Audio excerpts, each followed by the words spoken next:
Number one, does it glorify Jesus? So does this revelation that you have, the revelational knowledge, does it glorify Jesus? Another one, does it align with Scripture? Does it align with Scripture? Number three, does it produce peace? Number three, does it produce peace? Does it lead to obedience?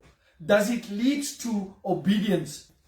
John 14 verse 15 says as follows, if you love me, keep my commands.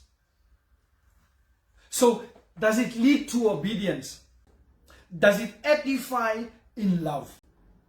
Does it edify in love? Number one, does it glorify Jesus? That's number one. Does it align with Scripture? Number three, does it produce peace? Number four, does it lead to obedience? Number five, does it edify in love?